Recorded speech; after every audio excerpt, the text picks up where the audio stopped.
Star Trek 57, M23, take 2.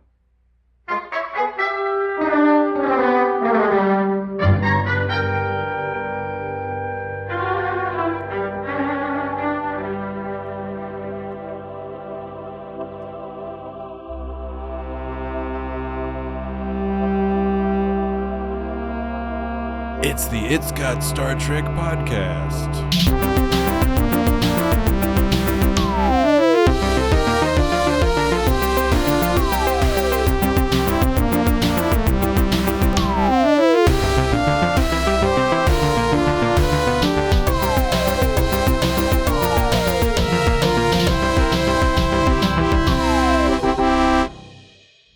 You know, the thing that is so insidious about these regressives is that they pretend to be passive, not harming anyone, and all the while they're spreading their lies, trying to make you believe these awful things.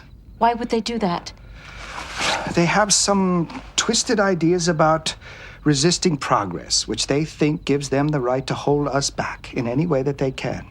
They're trying to undermine us, to cause dissent and doubt. Just look at how they've affected you.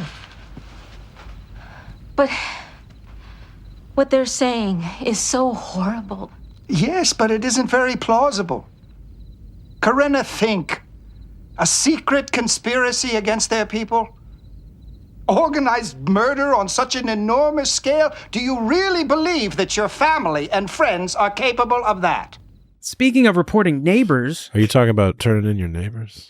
that's kind of what this episode was about. Hey, before we start, hey guys, before we start talking about the episode, Dan, Let's not talk about the Dan, you and Jesse, before the podcast started, which is now, you and Jesse were talking about Ace of Base. Well, it was playing, and I just commented on it. Right. And was there some fact we learned about Ace of Base, or did we not learn the fact? Oh, well. Jesse was trying to say I saw the sign was a cover, and I was like, I don't think so. I thought it was. But then Jesse And determined it wasn't. I was wrong. So it's not that you learned a fact, it's that you debunked we debunked one of my a misconception. my myths. So it's a classic Jesse misconception, thoroughly But debunked we learned by about Jesse. We learned about some other covers they did. Like the summertime. Don't turn around. Cruel Summer and Don't Turn Around Oh, are yeah. covers. Yeah. Oh, those are good Ace of Base facts. Yeah. Okay, great. Base. Isn't that crazy? It's not that crazy. It's just wild, man. I can't handle it. I don't know. I can't do it. Hey, Jesse, can you handle No. Hey, Jesse, what are you doing? Can you handle that right now? Trying to handle it. Hey, Jesse, what do you think about that? I thought, I don't know. Hey, about Jesse, hey, what are you doing? Hey, Jesse, what are you doing? What do you think about that kind of thing? Okay. Ace of Base. Ace of Base. I read their lyrics off of Notepad++. Hello, folks. I forgot about that Notepad plus. We would Lime. we would all like I to remember the wine. we'd like to welcome you. Welcome. We'd like to welcome you to the It's Got Star Trek podcast. B'Elanna, wake up. Alana's on it. B'Elanna is indeed Bilana's on it. on it. Finally, actually, Yeah. I'm struggling. It's been a while since Balana's been on it. It's been a while. It's been a while. No. It has No. been. No. It has been some time. It's been some a time. while. It has been some time. Been some time. Since been some time. we have been able Like to dim discuss sum. a B'Elanna-centric episode. Bilana's on it. I believe the last one was Muse. Was it when Muse, where Muse? she crash landed on that planet, and then the playwright guy was talking to her, and like he was like reading her logs and like shit. making, he was like using her life story to make a play, Exactly. right? Yeah, That was was- that one. Did we talk about that one? We talked about Oh, that one. man. I mean, I think you were there. You might have fallen asleep to us.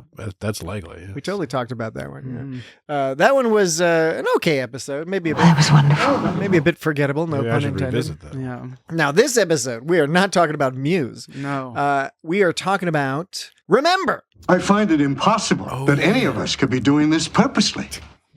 Why would we do such a thing? Something leads me to believe, Dan, that you don't trust that guy. We can talk about All right, don't that. project onto me. I bet you don't trust him either. Maybe I trust him implicitly. I don't think he trusts anyone. Yeah. You never know. We have to wait. Been hiding it. We have to wait till we get to the appropriate point in the conversation to reveal these little tidbits. Yes, Sort of the journey you go through, Tidbits. kind of like this episode. You go through a little journey. There's a mystery. And They're getting kind of strange. the story has different threads that weave together. That Strange, the indeed. podcast will be structured in much the same way. Oh, I wish I could hold you right now. All right. Yes, I suppose we should just get right into it then. Get right into our discussion of Maybe we already have. Remember. I should This note, is all voluntary, I isn't should it? doing the podcast or listening to the podcast. Exactly. I think listening to it is voluntary in most contexts, certainly all the contexts that I'm familiar with. So they're enjoyable. If you find that you are listening to the It's Got Star Trek podcast in an involuntary context, please weird. write in at feedback@itsgotstartrek.com with the subject line help. Please, this has to come out. No, really, I insist. Okay, all right. Remember. Remember. So here's the thing about this episode. I'm not saying this to Joe. Joe? Who's Joe? No, I'm not saying it to joke. Joe Mama. Joke? To joke. I'm Joke? not trying to joke around. Okay. When your algorithm Mm. told us, it said you're going to do remember. Mm-hmm. I said, what?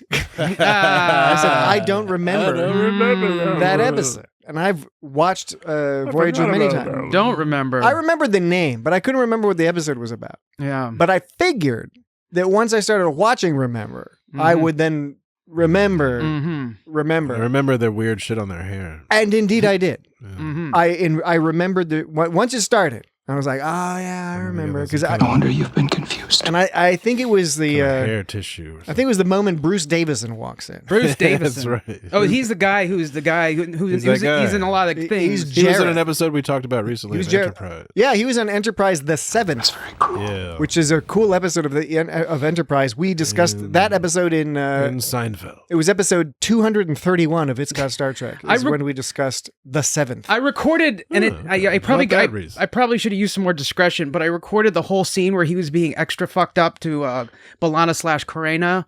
It was like 64 seconds long, so we don't have to play it. But like that, you know what scene I'm talking about? Where I mean, that might be the one I play There's at the a few beginning of of the them. episode. Okay. Well, then you've I already heard it, I try to pick right? under a minute. It's about a 6 minute. is- Yeah, you can if probably it's good enough. You can probably it goes trim, over. You can probably trim it a couple seconds. Yeah, probably like do little squeakies and squeakies little and squeak- teekies. Okay, so everyone's already heard it then. But people So I don't may need have heard I it. don't need to play it because they've already heard it. However, However, there is a chance that I go and listen to it. No. And I'm like, you know what? I don't like this for the beginning. No, you're lying. No, maybe I like a different thing for the beginning. It's like what sometimes is the most stressful thing is to pick what audio clip goes at the beginning it and what sounds audio like clip it. goes to the end. I don't think Not I can according do to your cortical theta wave readings. The problem Cortical with the theta beginning clip is you want to pick a clip pick a clip. that provides a thematic and emotional, Right. and ideally also a plot-centric, a plot explanatory and expositional aspect of the show. Like if you can hit all three of those, you're doing great. And if you can hit all three of those and keep it in 60 seconds or under, Right. It's wonderful. gold, baby. It's gold press latinum right there. Yeah. The hard thing about the end clip is the podcast. clip at the end of the show is supposed to be a brief, funny clip. Right. And sometimes the episodes just aren't so funny. Yeah. Yeah, man. It was very sad. Star Trek is not always It's a, not a always- barrel of monkeys. Sometimes it's upsetting. Yeah. Although most episodes, even those that are fairly heavy, will have some funny stuff. Like The City on the Edge of Forever is a pretty fucking heavy episode, but it's got all sorts of like do do do do do do do. Like it's got a Oh, yeah. sure you might be an alien. Yeah, there was the You know, the whole police scene. officer. Yeah, well, but right Yeah. before that, Kirk was like, they played the do do do do Yeah. music because he was like breaking into, going up someone's fire escape or something. He was like breaking into stealing someone's clothes. Yeah, that's right. But anyway, Mugged some not dude. to digress. So wait, why were we saying that? I don't know. We were saying that for some reason. There was something we said prior to that. We were That's talking usually how about things Star work. Trek. and Yeah. we got Yeah. sidetracked to some other Star We Trek. sort of I have marched, nothing to say to you. marched down. It's called path dependency. In Oh, is this one of them various college fields. words you the done path learned? to pendency. It Is it a indeed- college word? It is indeed a college word. It is commonly used in public. Is this one of your? Is this one of your? public policy? Is this one of your $5,000 words on you the got path here? to public pendency. administration? Sadly, Is this one of your high society words you use to Sadly, like keep I- your High society. keep your status? I wish 5,000 would have covered it. We live in a terrible, Well- terrible country. Well, you spoke a lot of words, so just 5,000 times. yeah. a million words. A I don't million- know. Yeah. All right. Okay. But you're one of your status words, man. Like That's you right. one of your I'm better than you words because I can encapsulate some kind of process that we have decided is Why are you talking about useful. Canadian You now? said Wait, encapsulate. What's this Some Canadian process business? that we've decided Look. is useful, and we can encapsulate it in this college word, this I know- word of status I know and it'd knowledge. be awesome if we had the privilege to live in Canada right now. We'd probably really enjoy that. But you can't just pretend by saying words like process and project. It's highly unlikely. No, indeed. Well, I just say what I say because I'm just like really into words that convey the meaning that my brain is thinking about. That's just what I'm into. I'm just really into like using words that express the meaning that is produced when my brain neurons Are in my you brain into, fire back and forth. Constitutional monarchies? Haven't really thought about it too much. 'Cause that's what Canada is. Oh, that wasn't just a random question. You were trying to you curried me. Hey, Dan, you Obama, and you have been currying. Oh, shit. Patrick, you luncheon. You're luncheon. I am lunching Bam. all up and down Yeah. in this place. All right. You'll rip my heart out and eat it raw. Okay. All right, Chakotay. Enough of that. We thankfully we didn't need to deal too much with Chakotay this episode. No animal guides. In this All right. episode. All right. So yes, we'll start out at the beginning here. Learn the truth for yourself. Voyager is, for one reason or another, transporting a group of people who call themselves the Inarans. Inarans. And do you know where the Inarans are heading to? Annoying. They're headed to Anaria. No, they're headed to Inara Prime. Oh, Inara Prime. I was close. I forget the name of the colony they were at. They were at some colony. Oh, they were at a colony. Well, I bet And- I can look it up right quick. And you look it up, and I will comment on the They were fact going that back to the mother. I was mother country. immediately well, charmed. it's a colony in the FEMA system. Oh, there you It go. doesn't say what the colony FEMA. is. Yeah, the Federal Emergency Management something or other association. Yes. What I was charmed by straight away was the introduction of this idea, not introduction, but the utilization of this idea that Voyager had a technology that was better than these folks in terms of the fast warp drive. And then these folks had a technology that was better than Voyager in terms of power consumption or something like that, sort of some sort of power. Oh, it was a thing. proper trade where both sides win. Exactly. And it's also It wasn't like one side had. It's like both sides had a surplus of what they need. They also had magical memory powers. Well, that too. that's a perfect trade. Yeah, both sides had a surplus of the thing Yes. that the other wanted. So there wasn't like I got to compromise and give this bullshit away so I can get my bullshit. But like, yeah. it was a more It was totally Star Trek. honest trade, but also just from sci-fi perspective, I enjoy when we have a little bit more of this differentiation that we had a little bit on TOS. Definitely they accentuated in certain angles in Enterprise, right? Enterprise was always talking about how the humans had warp 5 and the Vulcans had like warp 6 and 7 or whatever, like. Well, in the Enterprise, they were always talking about the Vulcans wouldn't give them warp 5. Yeah, but the Vulcans also always kept themselves a little bit ahead. The deal being like the humans didn't get to do warp 5 until the Vulcans had a little bit more. But anyway, the point being is that in a lot of TNG, DS9, there was less of that. Not none, but most people were at parity. They could go at warp roughly the same way. The weapons were roughly the same. And you know what? That's a natural evolution of a world building franchise because that makes everybody on par with each other in order to be able to compete. So I like seeing these examples of the more realistic alternative. Oh, do you like it because everybody gets to win, or do you like it because like it just seems more realistic? In this case, for both reasons. For both reasons. Yeah. So you like feel good for those people. Well, also because in economics, I think the colloquial interpretation. See, he's using his college words. He's encapsulating some kind of economics lesson. You went to college too. Yeah. You know what you're talking about, college. but I'm just saying, like, you're using one of your I visited you. words to describe a process that you learn in a class. Well, what I was going to say, what I mean to say is, I think.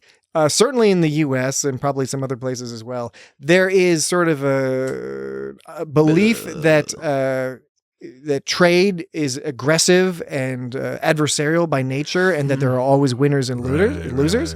Right. And certainly that can be the case sometimes, but actually that's more like imperialism. The way you want things to work is the ideal trade system is where people aren't, like you said, you gave the perfect example, Dan. No, there's no particular compromise. People have surpluses of one thing or the other, and that they're willing to trade, and that there's a certain value that they determine with each other. Right. And I was just simply asking, everyone's happy. Yeah, I know, but I was thinking, you said, well, my question was, did you like it more because it seemed more realistic and it fit together more nicely, or did you like it because you felt happy for the people? But you're saying both. So I'm saying both in this case, but to give an example, in Enterprise, we would see times where the Enterprise was far outclassed by somebody else and it wasn't a fair trade or exchange. And then vice versa, we'd seen Enterprise beat the shit out of some people to steal a warp coil from them because they could, right? And I didn't like that they were doing that, but I enjoyed that it was a realistic sort of gradation in the technology of people. The other thing that I think is emphasized here is that these people don't have fast warp drive, but they have really cool other advanced technology. It's not like they have some magic herb or some shit that they can trade. That's the other mistake I think you see on Star Trek is like, okay, this tribe only has value because they have access to oil or some stick or some crystals, some dilithium or some shit like that. That's not the case here. They're like super advanced people too. What was that grain called? But not everybody invents shit at the same time. The Egyptians didn't use fucking wheels forever. Okay, so in order to extrapolate, they didn't need them. The answer to my question, you like the sort of realism, like how it fits together nicely in a nice package. You don't give a shit so much that the people are happier as a result. No, I do. You keep. It's because I'm trying to ask you to both. I'm saying the first, the most important thing is that it's realistic, but then the added bonus that is awesome is that it's a reinforcing the true fact is so. I hate when people say that's dumb. It's emphasizing the reality that many, if not most, trade situations can, in fact, be completely beneficial. So you've given reasons as to why you like the realistic fits together one, but you still haven't given any reasons as to why you like it because it just makes people feel good. No, I thought that would be self-evident because it makes people feel it's nice. But also because I think it's true. Don't you want to make people feel good? I thought I explained this earlier. You know, one of the things I love about you most is your compassion for others. I thought I had explained earlier that I like that it's countering the common stereotype that trades are adversarial by definition. Like with Ferengi. Ferengi are always adversarial. They always, and Ferengi don't consider themselves having gotten a good deal unless they feel that they've ripped somebody off. Yeah, and that's a fucked up perspective, especially if you internalize that and just think that that's natural, which can make you become either a natural victim of it or a natural perpetrator of that, depending on which side of the transaction you find yourself on a given day. That's very cruel. No. But that's the very beginning of the episode, the Inarans. Jesse noted earlier they got weird hair, basically Kazon hairstyle, right? They're not like, they don't have like the other weird Kazon looking stuff, but their hair treatment is a little bit similar to the old Kazon style. Yeah. Do you disagree, Dan? I never actually paid attention to their hair one bit in this episode. Come on. I didn't notice that. I like how Jesse and I were like, yeah, they had some weird hair. I don't know. This episode was like kind of like whatever. It's kind of whatever. I like this episode. It was a good episode, but it's like it just seems like it's a lot of stuff we've seen. Yeah. But there's nothing inherently wrong with it. Like it's Star Trek. It was a good assemblage of Star Trek material. You don't like that opening line where Janeway was all like, we discovered some blah blah blah blah blah blah blah, but perhaps more importantly, their friendship. Yes. Do you have and that? Perhaps more importantly, their friendship. Yeah. I mean, it's so cheesy, but also kind of awesome. And later she says, I love music. Yeah, gives us a little window into her mind. She loves music. Oh, now we know about Janeway. And perhaps more importantly, their friendship. I can sense the less than stellar response from you guys. To me, maybe it's partly because we watched Daedalus, from Enterprise. Speaking of Daedalus, we don't have to do it, but we have to at least announce that we totally forgot. We fucked up. We forgot duty or no duty. There was a duty or no duty. So maybe we do it one day. It's a duty or no duty errata. Should we do it as a bonus episode? Yeah, bonus episode, because there's 3 duty or no duties this episode. That's a lot of duties. Yeah, no, we can't, and it wouldn't make any sense because the people who are listening to this episode did not necessarily watch. So Daedalus. We've given you homework. Yeah, free podcast from some people you don't know, and we're demanding that you do something for us. But I do bring up last week's discussion of Daedalus because you said Daedalus. one of our Wait, you said Daedalus. one of our Remember critiques- last week you said Daedalus. Jesse said Daddle-deuce or something. Daedalus. Daddle-deuce. Daddle-ruse. Daedalus. You said Daddle. I said Daedalus, and you said Daedalus. Pamplemousse? You said Daddle-ruse. Pamplemousse? Pamplemousse. Dollary-doos. Kangaroos? Kangaroo. Kangaroos. Dollary-doos. Didgeridoos. Anyway, Didgeridoos. Daedalus. Daedalus. I bring that up because Glad to bring you to my side of Daedalus, Patrick. one of our critiques I'm gonna kick of you. Daedalus Oh, was don't do that, supposedly, Supposedly. one of our critiques of Daedalus. I win. What? What'd you say? I don't know what I'm talking about. What? was that it's doing that thing where it like hides the story until like you don't know how you're supposed to feel it until later because you need information from later in the story to know how to feel earlier in the story. This episode did not have that problem in my view, and I knew how this ended because, as I said earlier, You remembered after you didn't remember. after we started watching. Once I saw Bruce Davison, I was like, okay, I remember.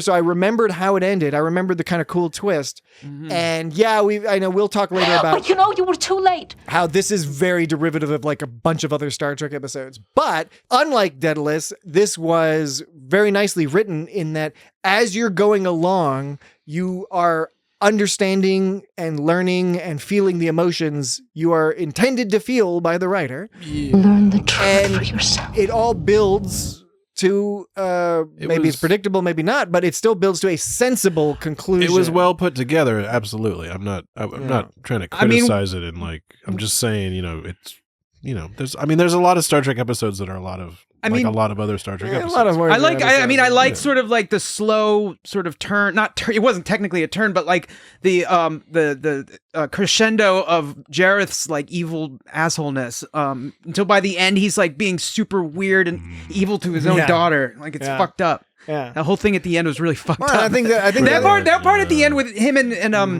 Karena.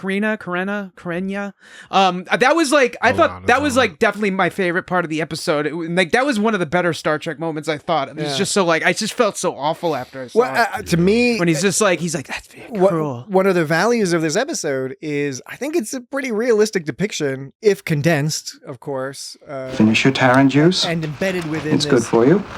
Psychic sci-fi context, the mechanism of how people join in to bad things. Do not let the voices of fear and ignorance discourage you. I think it's all laid out very efficiently in this episode, and I like how you put it, These Dan. people have no conscience. It's a crescendo because it's that sounding reasonable at first, and then less and less so, but you have to see it in accelerated fashion in order for it to stand out, because otherwise Has he told you he's in love with you? there's the risk that you get tricked by it, because this is exactly how people get tricked by not wanting to go in against their own family members who slowly march them down a path of slightly unreasonable until one day you're like, hey, how the fuck did we get to here from there? We're racist. That's very cruel. Yeah. Do you really believe that your family and friends are capable of that? Yeah. I have a Is it a list? Well, it's called Evil Jareth, but all my lists were actually kind of long this episode. Like I tried to do a list of the dreams as opposed to all the other lists. So, well, I mean, these are like each point is so long. Like when I tried to do the dreams, the first and second dream were like really easy to put in a bullet point in a list, but then the dreams started becoming more and more like the entire episodes. Like, so the first dream, I kind of like that. The first dream was like only a few seconds. The next was a little longer, but by the last dream, it was like a quarter of the episode. So is this list just a narrative description? Yeah, it turns into just a narrative of like the fucking episode, because like at first, like number one was some dude comes in through a window and they make out, and then number two was her father tells her not to hang around that nasty Dathan. Then he leaves the room and he sneaks out from his hidey hole, and then they make out. They totally do it. And then there's the waking dream, and then the one where he's all burnt up. Yeah, is that the crispy? one? I think that's the. Is that the? Because they show him that way twice. Once early on when it's kind of in a dream world style, and then later when he's executed. Oh shit! He says if they're doing glory. Her father. Is that the one where her father is speaking to them? They're a group of soldiers, and B'Elanna's one of the soldiers. I'm just gonna say B'Elanna's on it. B'Elanna's on it. B'Elanna's on the line of soldier stuff. B'Elanna's on it. And then the fourth is like there Okay, there's the I whole. like that. How, There's like, a whole weird. Dan's like telling us about his lists, but it's just he's just telling us the list. Yeah, I know. It's like, I'm not going to give this list, but I just so want you have an idea. I want you to keep doing the list. And but like I'm not going to do when it starts. I'll tell you when it starts to get really long. right. And I won't do it. You tell us when it starts to get really long. But then there's a different list, which is Ugly Jareth. We'll do that. Evil Jareth. Evil Jareth. We'll do that in the next break. The 3 duty or no duties we'll do in the third break. Yeah, duty time. Because you got to have something to keep the audience around. It's one of the audience's favorite things is the fucking I should hope so. Duty or no duties. Algae pups. And by the way, if you're a new listener, you don't know what duty or no duty is, don't worry. Don't worry. Don't you worry. You'll find out. By the way, I'm terribly sorry, pronouncing it Captain. wrong. It's not duty or no duty. It's duty or no duty. Yes. And that's a clue to what we're going to be talking about later. Yes. In the third break. I'm sorry. All right. So continue your list until you choose not to continue. So because you of all people think it'll be too much, too long. Yeah. I'm trying to remember. Was it the third one or where he burns up, or was it the fourth one? I guess it was the third one. You're the keeper of the lists. I know I wrote something about the burning one, but I can't remember which. Anyways, whatever. I didn't do it was just funny that burning it was all sexy and fun, and then it just switched to some sort of body horror, some nightmarish body horror. Yeah, I don't know which one that was. I'm going to go with you as the third one. There was the whole weird side thing that we should talk about was like the discussion between Chakotay and B'Elanna about their fucking sex dreams. But I didn't like that. I brought that up because between the two times, Chakotay is like, I had something written about Chakotay and B'Elanna talking about sex dreams in this list. I don't know why.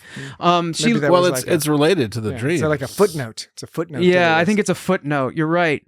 But why she should talk? It seems like she would talk to somebody else about it. Why is she talking to Chakotay about it? I think it was the fourth one because there's one where a bell rings and he runs away and then she wakes up all passed out on the ground. No, you're right. It's the third one. I think the fourth one, a bell rings, he runs away because she just got an award, and so she talks to Dathan, and then he runs away and she wakes out all passed out on the floor. Hilarious. Oh, the fifth one is when she pulls out her inhibitor. You can tell her inhibitor went off because inhibitor went off because it goes down in pitch. Listen. You can hear go.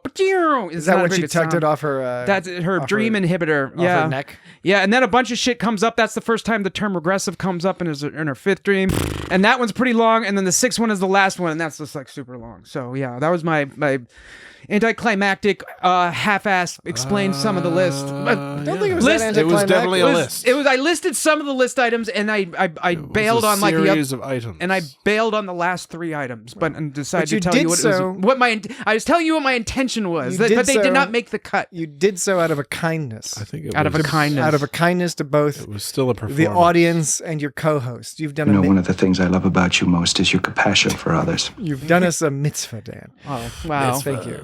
What'd you think of that? Not according to your cortical theta wave readings. Dathan was pretty sexy. Dathan. His name is Dathan. I didn't like the name Dathan. No, like Dathan? That's a dumb name. Because it really, like, usually Star Trek's a little bit better. You mean like Nathan? Is that what they mean? We need a name. Nathan. How it's about, like you're just mispronouncing Nathan. It's like Nathan, but with a D. Nathan? And then people think he's got a big D. It's like, do you have a speech impediment? Apparently, the person who played Jessen was in an episode of Seinfeld, or a few episodes of Seinfeld. Oh, that guy, yeah. Jessen, you mean the older fella? No, the woman. Oh, the woman.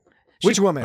Jessen. Well, the younger woman or the older woman? Jessen was the one who said, Wait a minute. I'm gonna when she goes, The Anarns would never do anything like what you're saying. It's unthinkable. Is she the one that Harry? No, you're lying. Harry Kim had a cruise crush on. Oh yeah, right. There's a cruise crush. Yeah, You know, because they're like on a cruise. Yeah, that was weird. And they're all like, we're gonna date and like do stuff together because we know like it's limited. Yeah, and we'll be sad at the end if it works out, but we probably wouldn't like each other. Harry in real life. Kim's a sly dog. That was the time when B'Elanna was like, wooed her with a clarinet. When B'Elanna was like, oh yeah, you guys, but then he was like, okay, and then she's all like, no, really, I insist. She got all pissed about it afterwards. Well, she was joking around. I know, but she would said it like she was exasperated. I think it's a good point. It was Jessen. It was Jessen. By the way, it was a good time. It's a good time mentioning that to call out B'Elanna. Getting to be a different version, because she's in these memories. She's a different person, right? So Roxanne Dawson's able to play like a different character. But B'Elanna was feeling like it was her. So in the sci-fi context, it's kind of like a fun thing for her to have a very different personality. It was more playful in some ways, still very smart. Less Klingon. But yeah, very, very different personality. And so it was interesting just to see that from both from Dawson and from the character. So I enjoyed that. That was when they were making out. Yeah. They were making out. She went, whoop! Well, yeah, she was making all kinds of noises.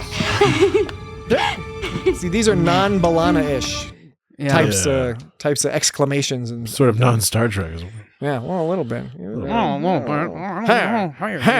And then you killed her. They're getting kind of strange. Yeah. Algae pups, algae pups, algae pups. Algae pups, What did he do? And then you killed her. Algae pups. They're getting kind of strange. Neelix is a space creep, and he's done so many things on screen and off. No doubt that we should be horrified by. But one thing I'll tell you that Neelix will never do. He will never prevent us from going to break.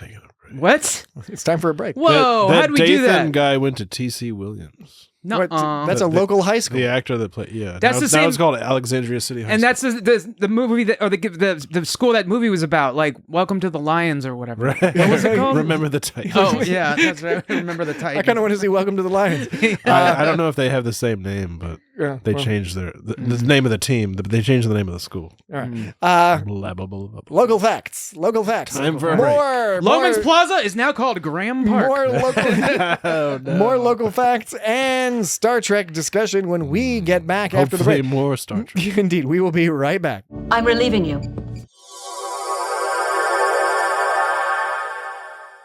And we are back. Can we talk for a minute? No, we can talk for approximately 30 minutes. Algae pups, And then you have to algae take another pups, fucking And then you algae killed pups. her. Give or take. Oh, And then you killed I her. was going to Do say. you think algae pups are good? I mean, they seem not Neelix style. They seem to make. They don't have any tables or chairs. How do they eat their food if they have no? They had trays, but they have no tables or chairs. Very carefully. This was an extremely Star Trek scene. Both the atmospheric music, the weird orb guitar. I love music. Yeah, the orb guitar. Orb guitar. All the I was curtains gonna and say shit. that music, that brilliant composition she made sounded like season 2 TNG. Like I have in my notes. I was like very TNG style. I was like, Yeah. booty, booty, Yeah. booty. Yeah. Oh wait, real quick. Speaking of music, Real quick. This is a side quest here, but it'll just take a second. Quest. See if you recognize anything in this.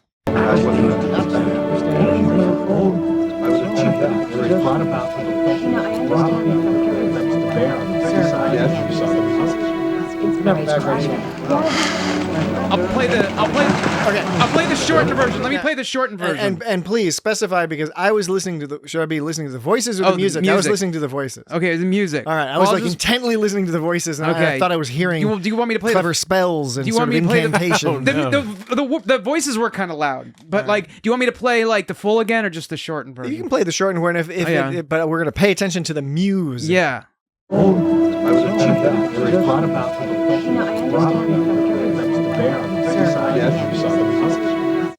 It sounded like Deep Space Nine. Sounded like Star Trek. Just Yeah, it went or like Star Trek. dun, Yeah. dun, dun. Classic Star Trek sort of motifs. I guess that's not that surprising. But So that's cool. So the full version.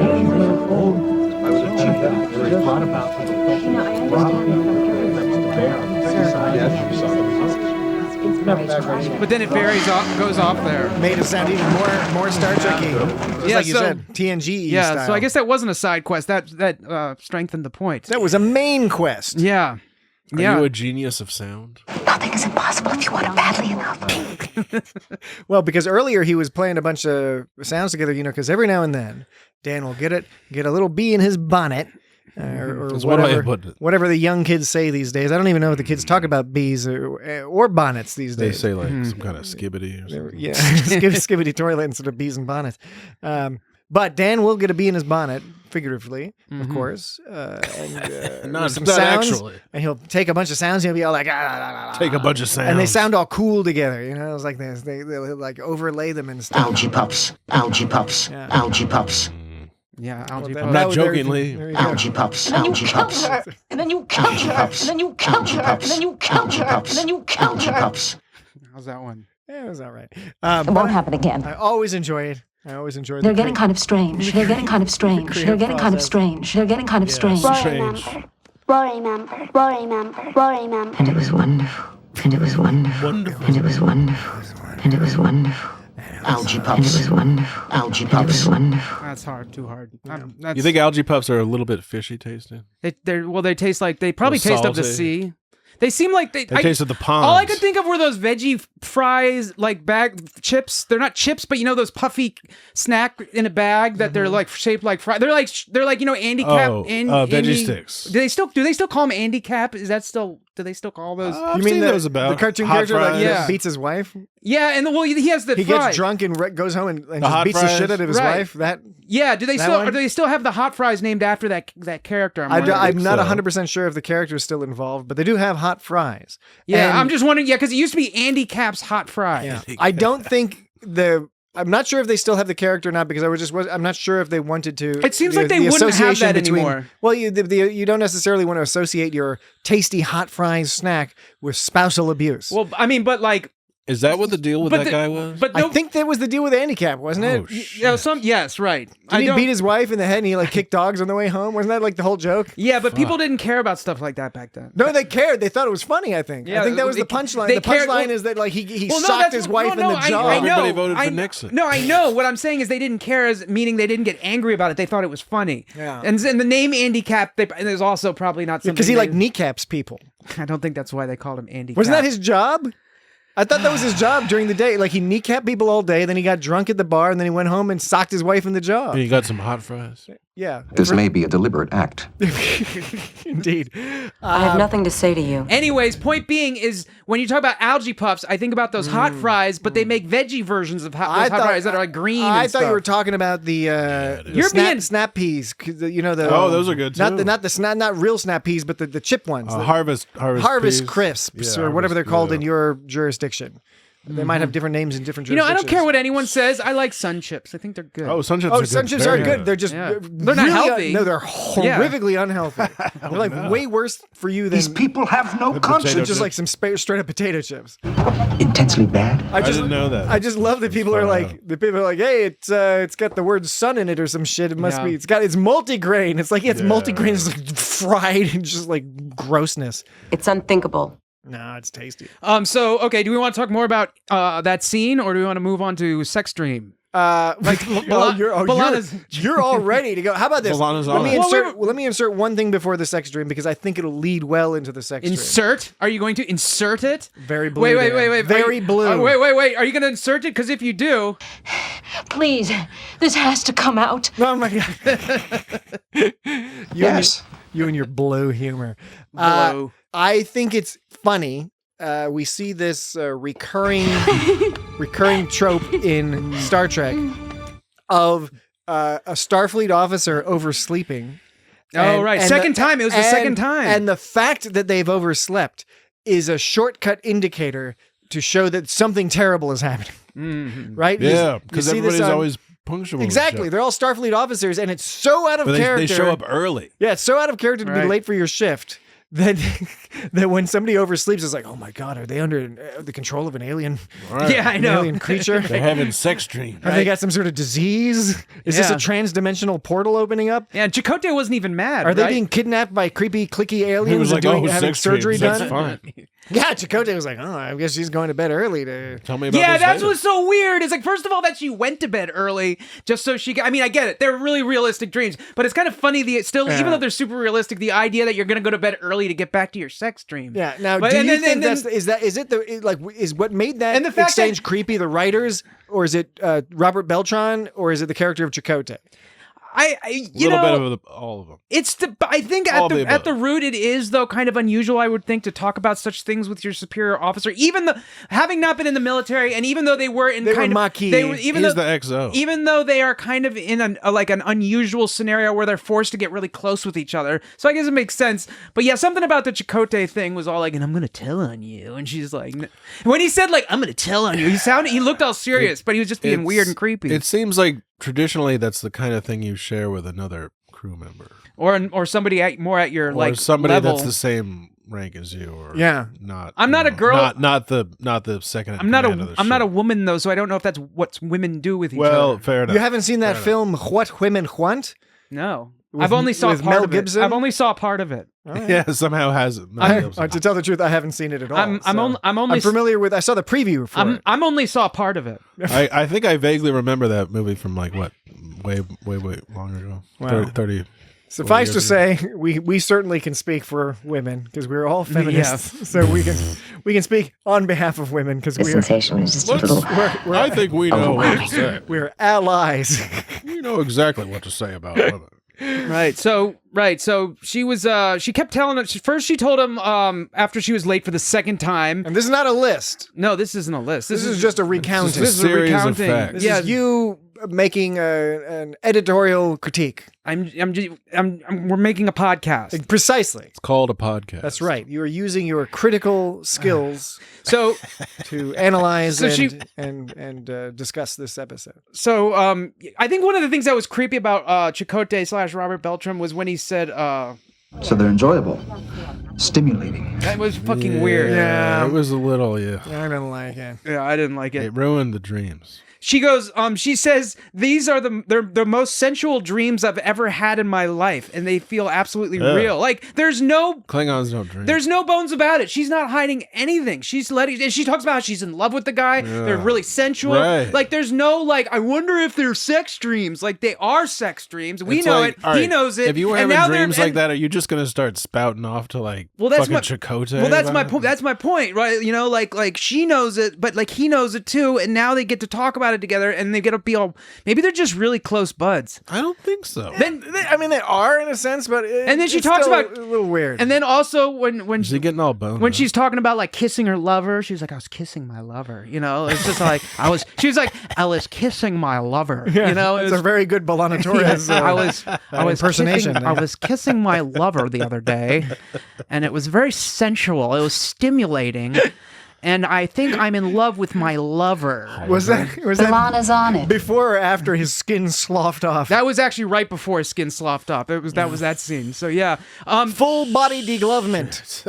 Hey, folks, you want to have a bad time? Look up the medical term degloving. Don't do it. Don't say Look at that. Jesse. Don't do it. Don't say that shit. I advise against it. I advise. Oh my against god, that's such a bullshit. People, I told you not to look. don't look up degloving. You don't. Okay, you will have a very bad day. Yeah, exactly. You don't do that. You don't do that, and then like try to like not take any responsibility afterward when they look, because that's a trick, man. But it wasn't just B'Elanna. Like when Janeway, the sensation was just a little overwhelming. He gave her sex feelings when she was they were playing music. Yeah, that was fucked up. He gave her sex feelings there. Now, technically, I guess you could say they weren't sex feelings, but they it was invasive. They manifested themselves as sex feelings. I think all three of us.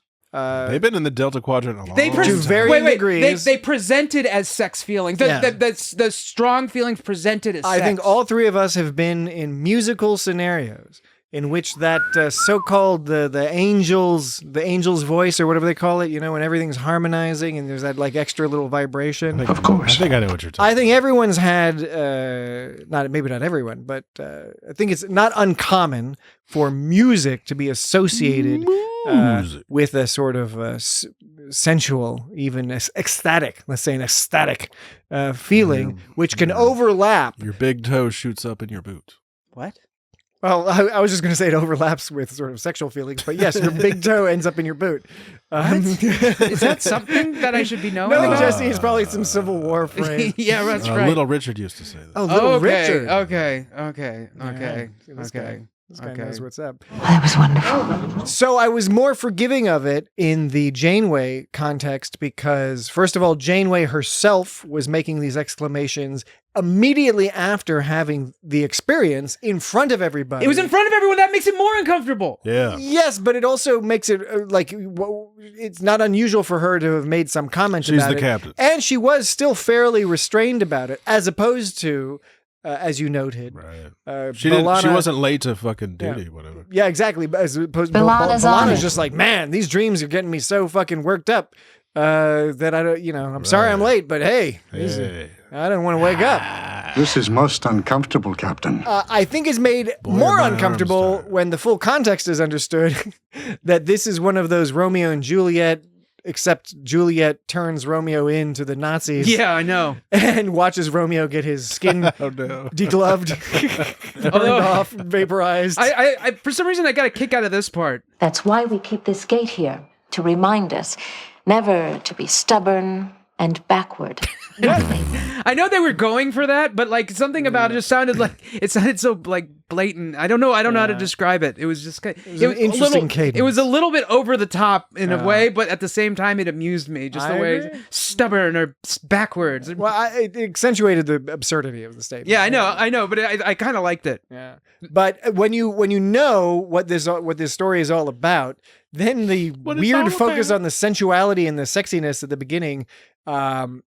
I got nothing wrong with sexiness. I like sexiness. No, you don't. I do. I'm a big fan of the sexiness. It's good stuff. Are you sure about that? Yeah. That's why I like. They got the 1960s producers. It's why you like the wine voice because it holds your interest. Because some androids. The androids, but they got boobs. You like the wine voice because one android looks like the guy from fucking the Addams Family, but the others have nice, beautiful boobs. You like the wine voice because it's sexy. You think the wine voice is you like the worms. What about that voice? It's all like you like the worm voice because you like the face worms. No, I was just about to say I like the worm voice until you bring the face worms into it. Every time you start bringing I don't know where that came from. What is face worms? This is a more recent addition to the worm voice. Is this whole face worms? Is the worms in the face is what you think is sexy? What is worms in the face? Is that what you find attractive? That sounds like you gotta go to the doctor.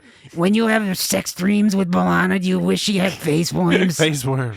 Well, that being said, really happy for you. All that business, sexiness is fine, but you want it to be used at the appropriate amount. So here they're trying to convey to us that B'Elanna's having dreams about a youthful relationship, again Romeo and Juliet style, with somebody outside of her class and ethnicity, it seems, or whatever you want to describe it, and that it's passionate and it's forbidden. That's an excellent story, but like they keep doing it over and over again. It's not, they could have just been like, oh yeah, they have this cute relationship, but it's like there's multiple sexy scenes, and and the way she describes it to Chakotay is weird, and the way Chakotay reacts to it is weird. Yeah, the very last scene in this episode, it felt like it was simultaneously like they were running out of time, but also padding it out somehow. If that was possible to simultaneously pad something out and also run out of time, that's what the last scene felt like to me. Not to get too meta here, Dan, but could you explain that in more detail? Not to get too meta. Well, I'm not trying to pad out this episode.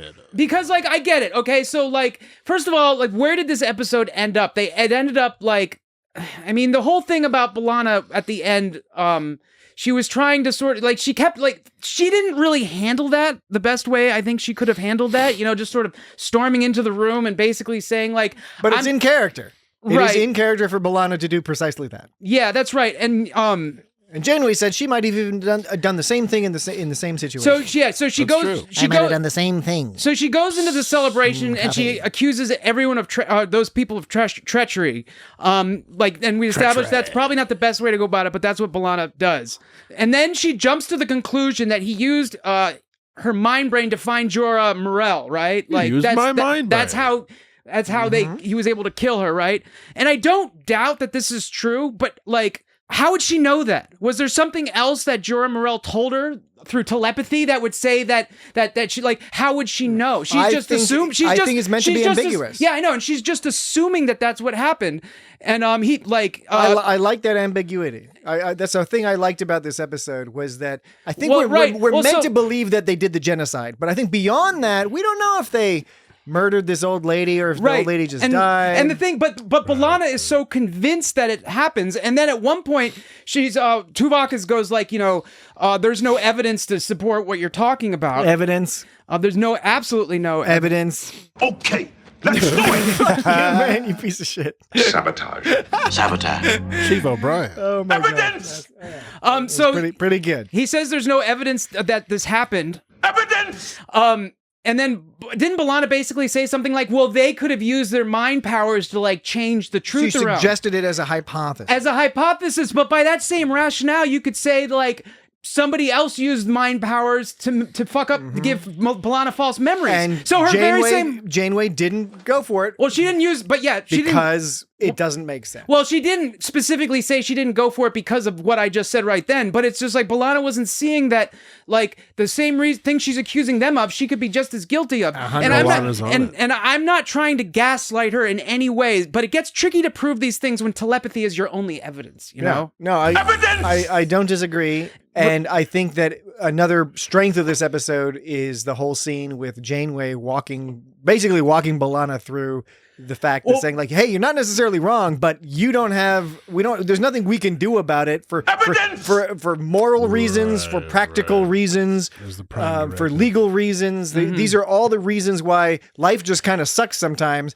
You got to come up with some other way to solve this problem. Right before, like, at the end when she's like, come to my office later. Yeah. Like, it sounded like she was all pissed, but then she turns around and is like, you know what? I believe you. At first, I thought she was going to do the thing where it's like, I believe that you saw these things, but no, she didn't say that. I believe that you believe these things. She said, I believe you. Like, I believe what you said, you know? And so this is all relating to the final scene and the first... Okay, I think it's about saying about the ambiguity. I think that, Patrick, what you said about that is basically what I'm stabbing at, is that, like, you know, it's the whole thing is sort of ambiguous, and the way it ends with her, it's like, well, it's all ambiguous, they're getting it back, how are we going to give some sort of resolution to this? And the resolution was that she was able to implant that memory into someone else. And like, look, I guess it was the point of the episode not to tell us what happens after that. We're supposed to draw our own conclusions, but something about that, the way they implemented, still felt a little rushed to me. And so that's why I felt the ending seemed rushed, because like, it was like they just kind of showed the scene. They kind of showed it happen. And it's just like, I just felt like maybe it was missing one more thing. I guess maybe that was their point, is to leave it like that. And I'm not saying they had to spell everything out perfectly, but I think they I don't know. It just felt... You're saying this should have segued into an episode of Columbo. I think this should have been like a season-long arc. Oh no! Oh no! Oh no! It's been a while since... crazy. Dark side. It's been a while since Dan's gone on this whole B'Elanna's on it. Season-long arc business. No, but then, okay, so that's how I felt it might have been a little bit like they didn't have enough time. But the way it was padded out was that final scene, the fact that they kept playing that dream sequence out the whole way, which, by the way, I measured it, and it was pretty close to real time. Like, I think the scenes were about, like, they've shot them really close, like, close to similar. I get what you're saying, too, because I had the same thought. I was like, man, how long are they going to do this scene to demonstrate that the memory has transferred? And I really dug how long they let it go, because of it ended on a good... I don't know, a good note. They needed to go all the way, and then I know they wanted to start with her waking up and throwing the covers off. So I think it went for about 26 seconds, and it mirrors, like I said, it mirrors the first one with B'Elanna pretty closely, because the dream starts, and about 19 seconds after the dream starts, she goes, "What took you so long?" In both of them. It took about 19 seconds, and for a total of 26, so they did a good job. But yeah, sorry, I interrupted you. I think that's really cool. Thanks for timing that out. Yeah, I haven't gotten to time something out in a long time. I know, and you like timing like when they out. say like 10 seconds, and you gotta, or like there you have 53.27 seconds was what Spock said, shit like Spock. that. Until this happens, you know, and then you have to, it's like, did it really take that long in audience time, or is it people time? People time. Holograms? I'm gonna watch out for people time. Yeah, but then she released her body, and so all B'Elanna really accomplished this episode was fucking up not only trade negotiations but shore leave. That's all that ended up here. No, but I mean, the principle is you don't want to go on shore leave with the Nazi people. I know, but like, you know, what you don't know can't hurt you. Yeah. You know, I'm not saying I'd want to not know. I really liked the ending of this episode, because I thought it tied everything up nicely. It was relatively realistic in that it didn't give us the 100% happy ending, but it gave us the hopeful ending, because you realize once the memory gets transferred to one person, she's going to get convinced, and then she can transfer it like a mind virus. Yeah. One can presume that the secret is not going to stay a secret. That doesn't mean it changes their society. It doesn't mean that who knows, maybe it causes other problems, but you can at least infer a few paths that end up in a more positive way for these people to reconcile their horrific not too distant past with their contemporaneous or contemporary whatever their cultural successes may or may not be. Where would I stay? Slow ass warp drive people. Slow ass warp drive people. You want to go over some of the other episodes this was like? Well, I was gonna say real quick, along the similar lines, so this episode had two things that happened. We must assume happened telepathically because it wasn't explained. One of them I mentioned, that B'Elanna knew to search. You don't want to give Jesse and I a chance to guess? Oh, okay. I didn't present it as a get but like, shit. but let's now make I'm on the spot. Let's make it a game. I think B'Elanna knew to search the ladies' room. Was that where she looked in the ladies? The ladies' room. In that lady, the Do old they have a lady. ladies' room? I don't get it. You don't get it. I don't get it. No. B'Elanna knew to search for giraffe.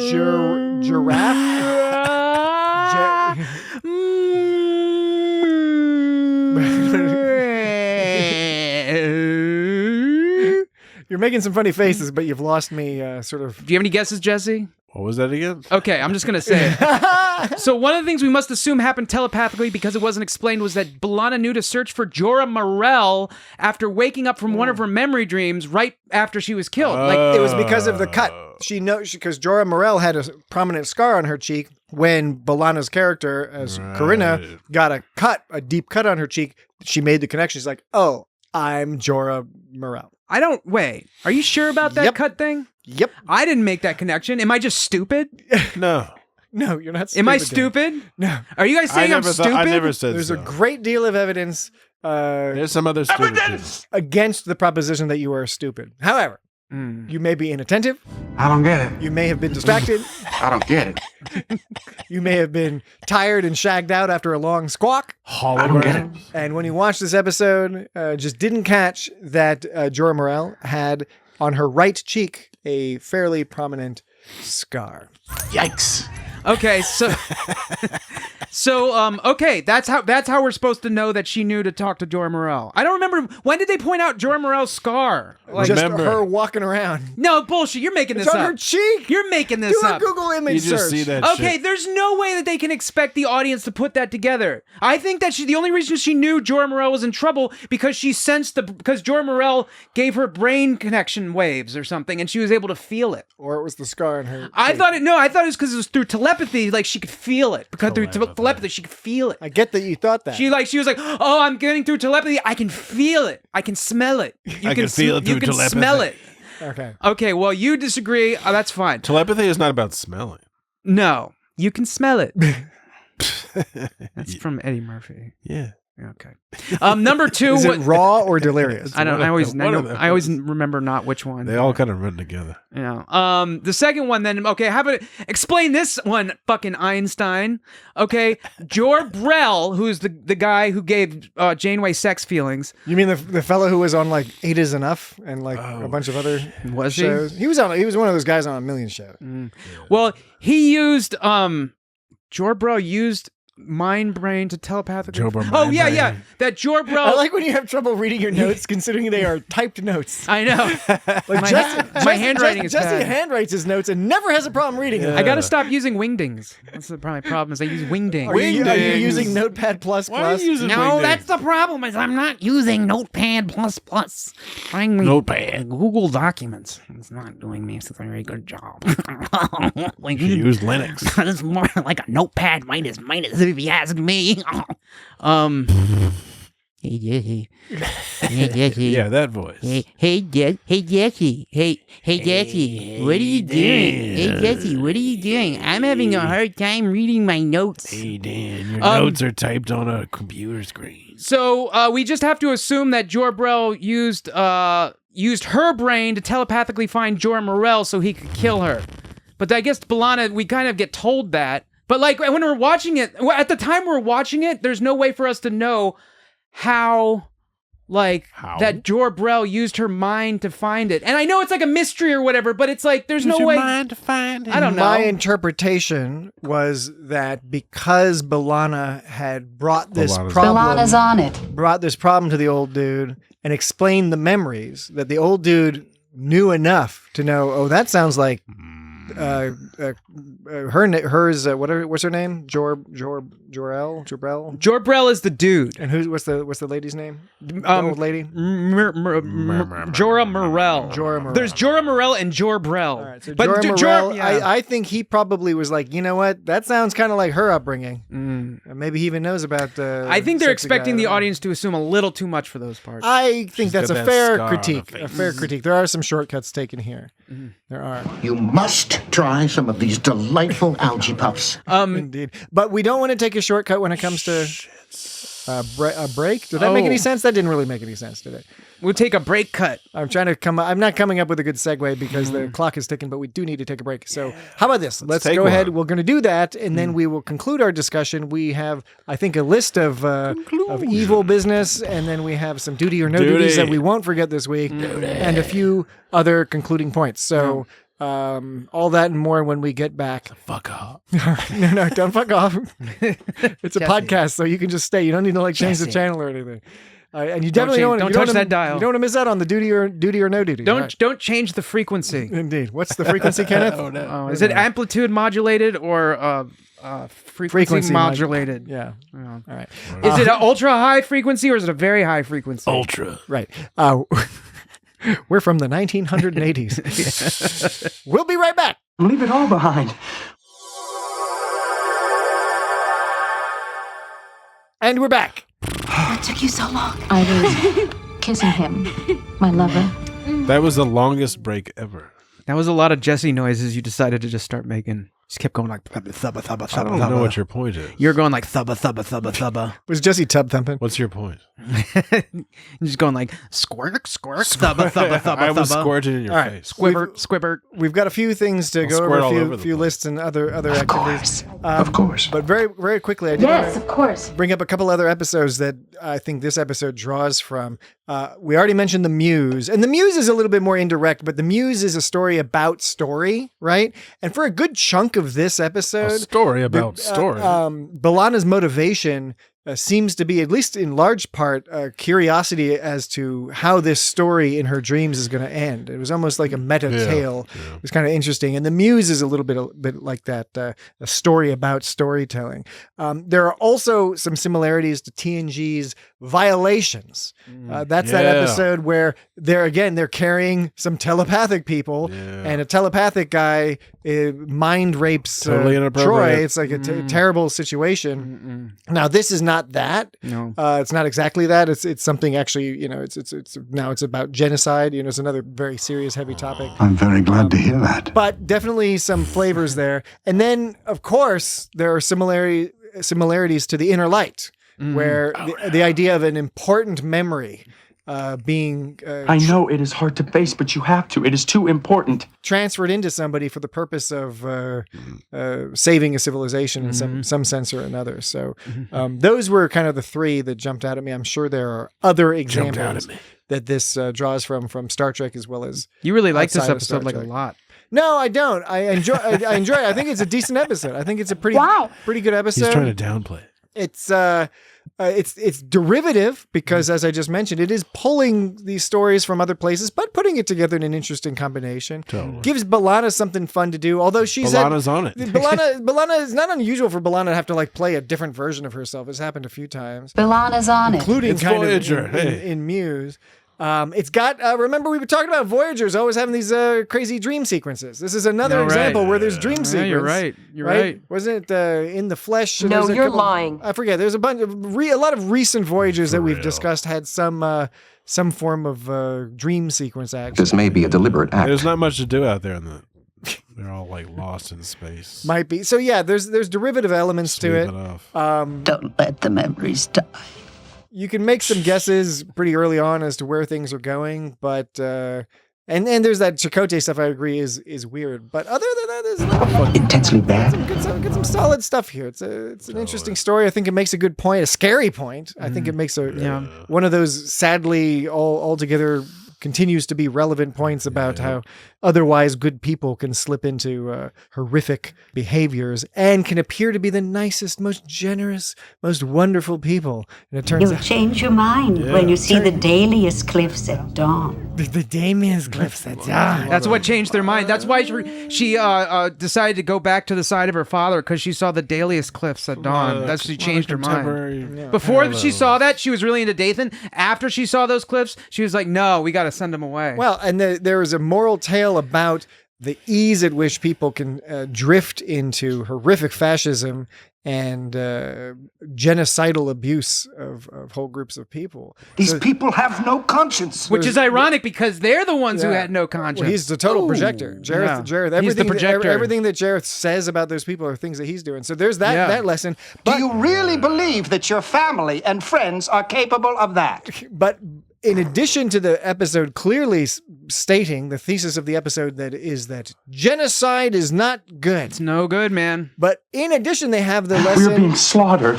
Which I mentioned before, of Janeway going through her points about why, in her opinion, that they can't really do anything more. Mm-hmm. Now, Janeway wasn't against doing something. She encouraged B'Elanna to do exactly what B'Elanna did, which was effectively... banana. effectively, banana. She created a mind virus. Yeah, she did. Memory mind virus, which may improve the situation. Don't let the memories die.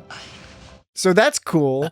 But yeah, it made, to me, the arguments were at least sensible arguments. You could quibble with them or say that doesn't matter. The morality means you must do something more. But it's like, what are you going to do? Attack the planet? They could have used their telepathy somehow. I don't know. It just sounds like, I think the biggest argument from Janeway was more of a practical one, but she also pointed out, hey, it's their business. It's fucked up, but it's their business. You know, what are you supposed to do? But weren't you arguing, though, like, there was the episode with Worf's brother, the dude who was Paulie on Goodfellas. Yes. And the I was about to say Move Along Home. It's totally not Move Along Home. But the sort of the conflict in that episode was like, the Prime Directive, like, should you help these people? And like Picard was like, we can't help them because of the Prime Directive. And Patrick, I remember during that podcast, you were arguing that they should have broke the Prime Directive in order to help these people. So this is different, though. She's like, we're not going to help these people. It's a little different because one's like a political and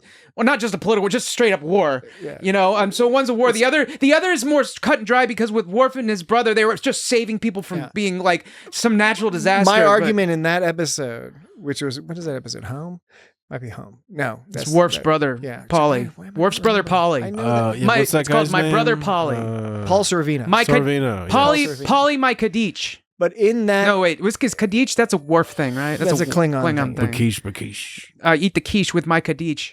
In that episode, my argument against applying what I thought was a misapplication by Picard of the Prime Directive is that those people were going to be 100% exterminated. Mm-hmm. And the point of the Prime Directive 100% is to protect a species, a group of people's capacity for making their own decisions, at least up to a point. Now, there's all these philosophical, legal, and practical arguments you can have about. Well, that's what these people do. Prime Directive too. I mean, they that's what the Narans did in this episode, and they did the whole fucked up thing where they were like trying to like say that like they're not doing that. Everything is their idea, you know, and they like it better this way. Which is clearly a lie. The whole time they went like annoying. The whole time they went with the lie of like, yeah, they want to move. Yeah, they're glad to move. Oh, they didn't die because we killed them. They died because they're stupid. They're dirt people. They're backward rat people. I think it's they part just of the, didn't make it. It was like they're. That's why we keep this gate here, to remind us never to be stubborn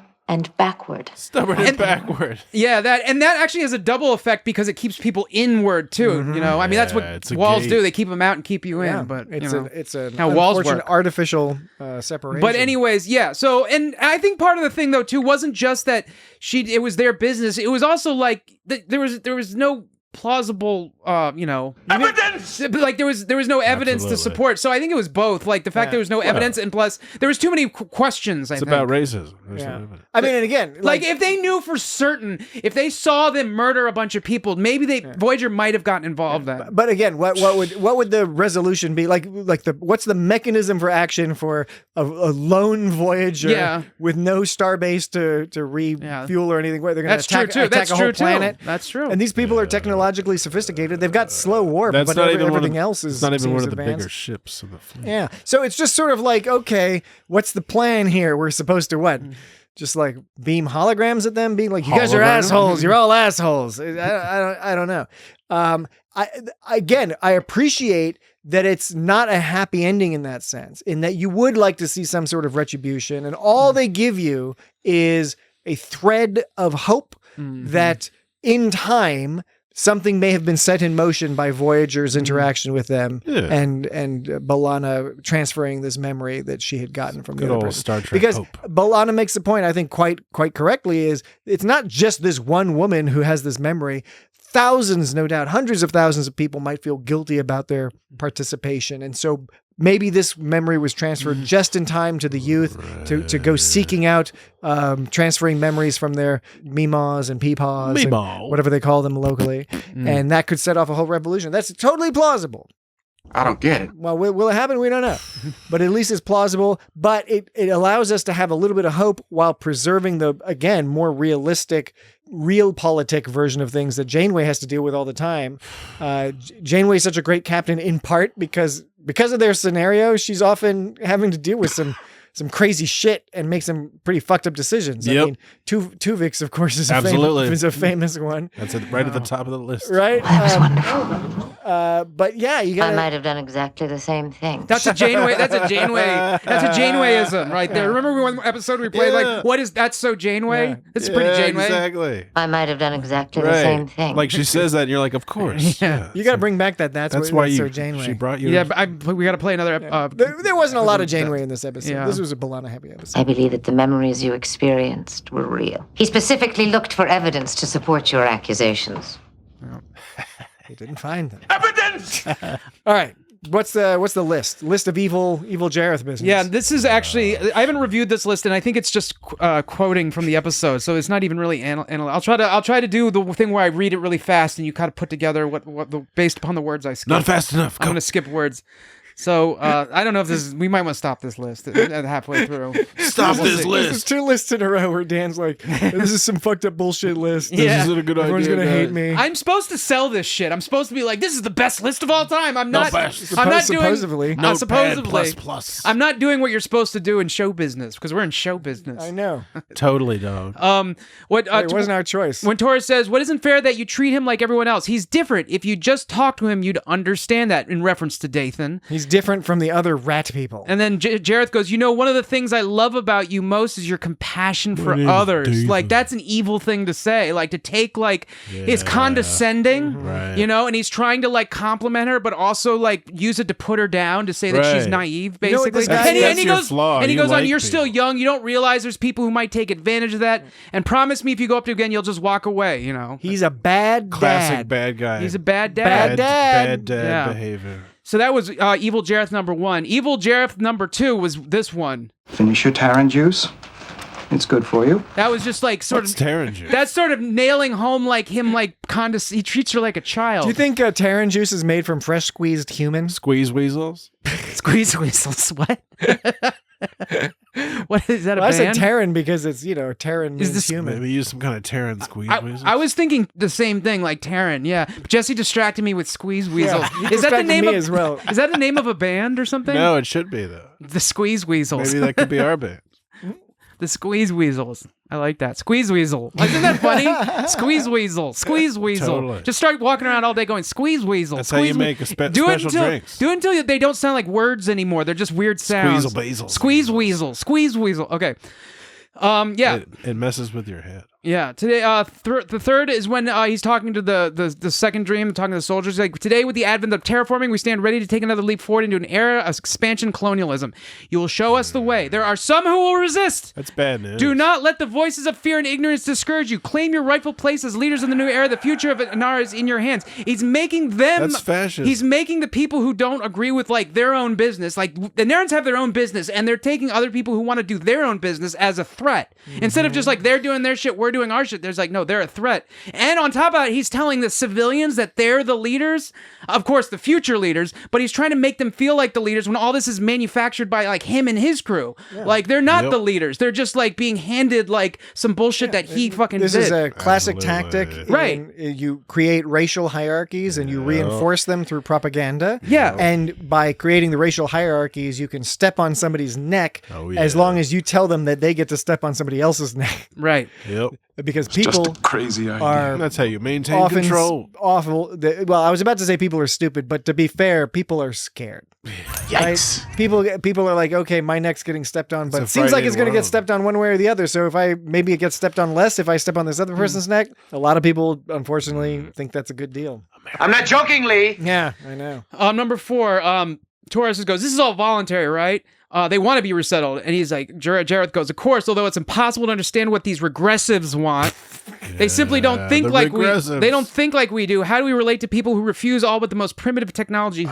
Who lives their lives without a communication interlink or microfusion generators? I don't know. The regressives. And and she's like, well, if that's how they want to live, why can't they? And Jareth goes, we can. That's why we're helping them to resettle so they can be completely comfortable. Resettle. Practicing a way of life. You guys live over there now. That they've chosen. And Torres goes, they could do that here in the village, you know. Why so basically, you guys move away? He's doing that thing where he's like trying to make it seem like, you know, it's like it's to their benefit. What they're doing is to their benefit.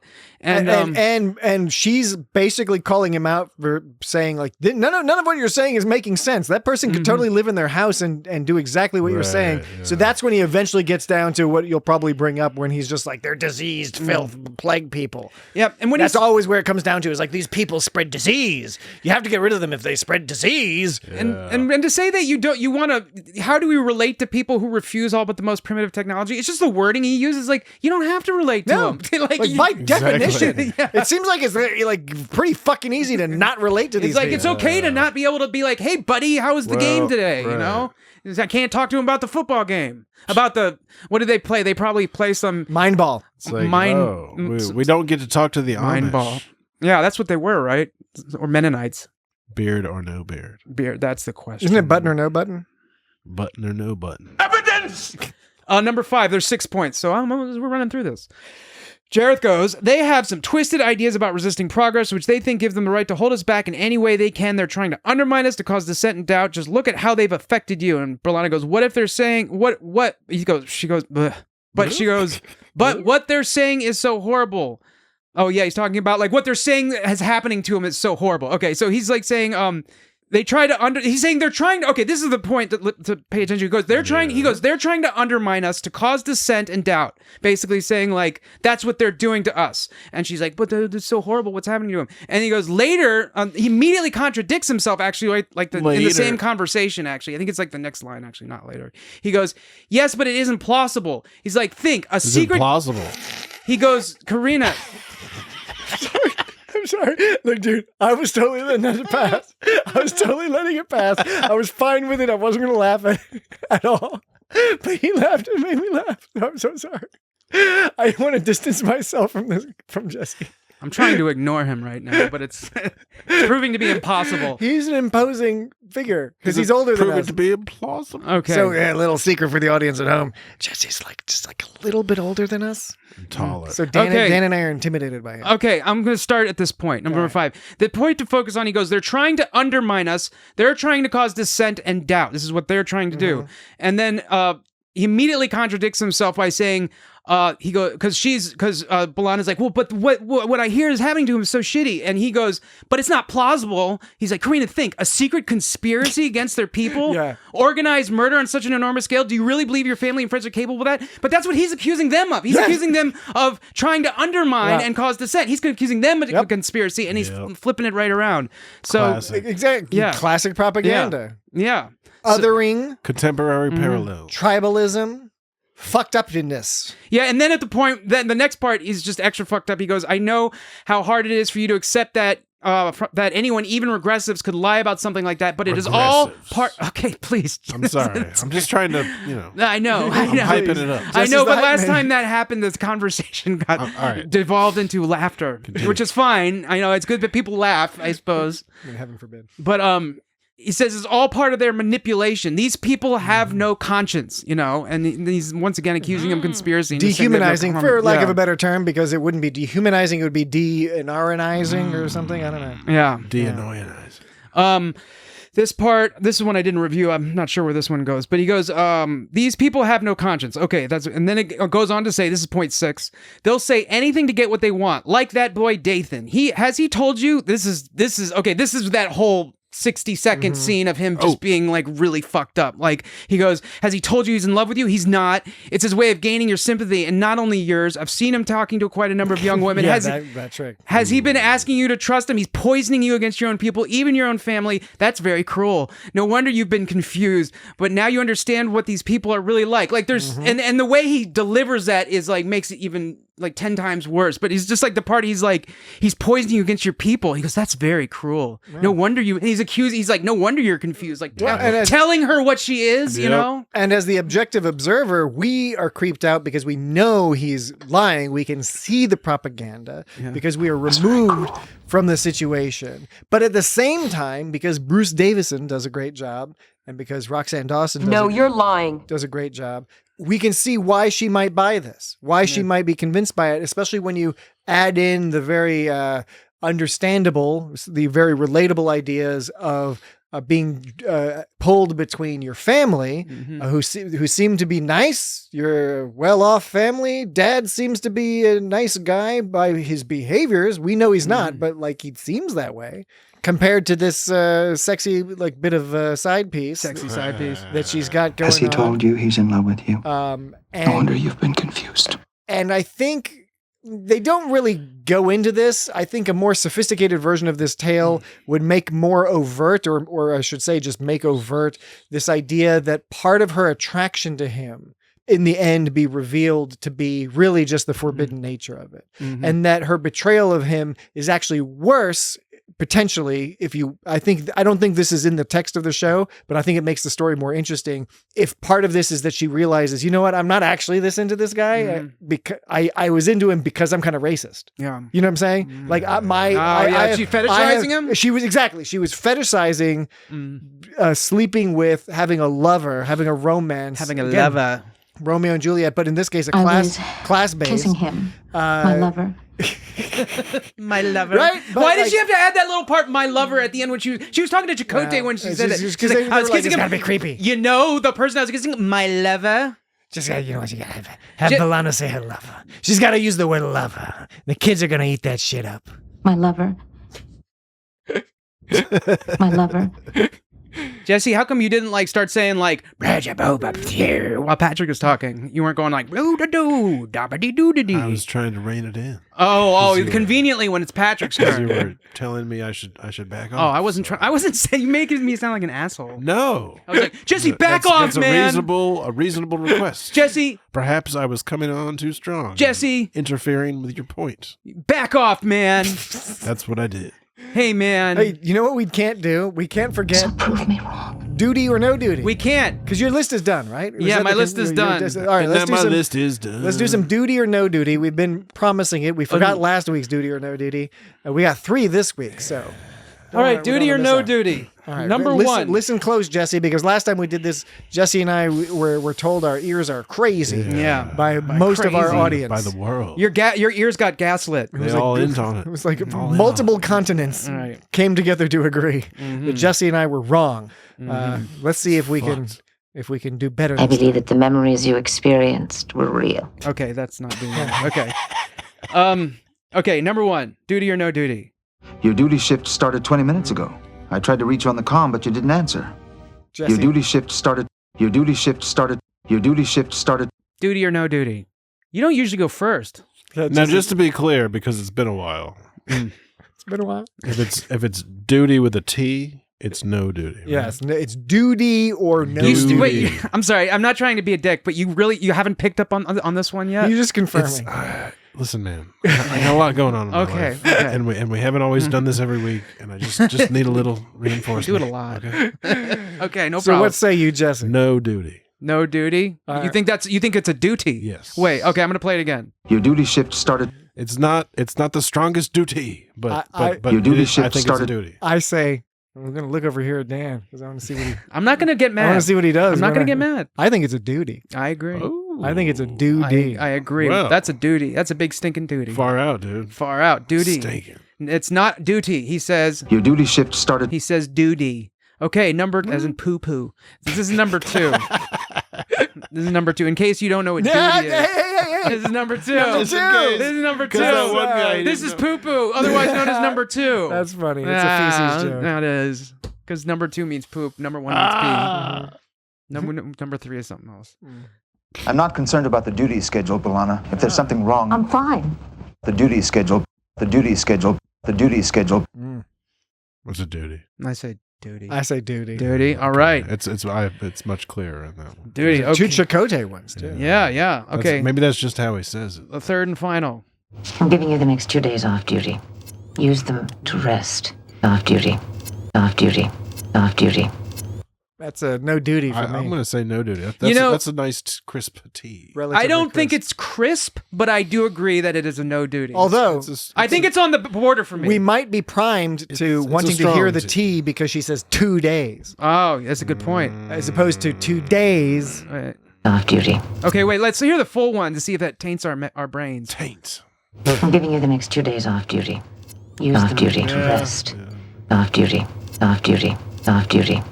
I'm giving you the next 2 days off duty. Use them to rest. You know what? I feel like when I play I know it sounds like I'm bullshitting, but I feel like when I play the longer one, it sounds more like duty to me. Yeah. Like when I play this, tea is priming. We're priming tea. When I play this, it sounds more like not. The longer one sounds like more like no duty. I'm giving you the next 2 days off duty. Use them to rest. Versus this one, off duty, which sounds more like duty. But I say no duty. No duty. It's no duty. I'm gonna go with no duty. All right. Here's you want to hear like a weird sound cut? It sounded weird. I'm gonna play. All right, you're offering it. Just cut you. This is just How the soldiers treat regressives who won't go quietly. I know it is hard to face, but you have to. It is too important. Did you see here? I'll play a shorter version. Quietly. I know it is hard to. Quietly. I know it is hard to. How the soldiers treat regressives who won't go quietly. I know it is hard to face, but you have to. It is too important. You can hear the cut. You can hear the cut. That's in the episode, unedited. Yeah, that was in the that was just in the episode. That's a little weird. Did they change camera positions? I don't know. I didn't actually check that, and I should have. If I wasn't an asshole, I would have done that. But I'm an asshole. So.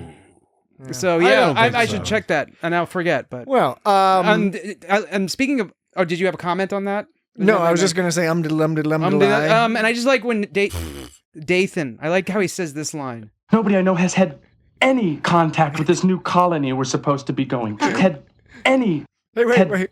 Any. Is his name Dathan? Is like the opposite of Nathan? Nathad. Nathan? Like Nathan? Oh, Dathan? Except there's no Y. Is it like Day Jonathan and Night Jonathan? Right. There's like Dathan. There's no Y. And Nathan? Nathan? There's no. Ted. Any.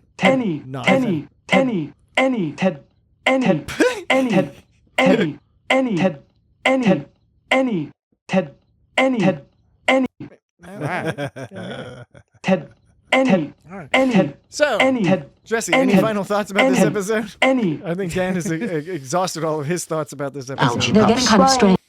I don't know. I think I confess, we got most of it. Well, we got most of it. Yeah.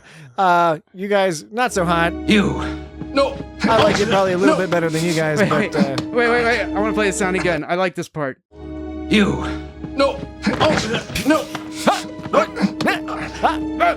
Even though it's really upsetting. Yeah. It's like got upsetting music in the back. It is really upsetting music.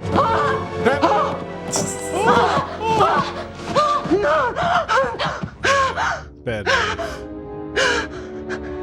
That's when she sees the burnt up boy.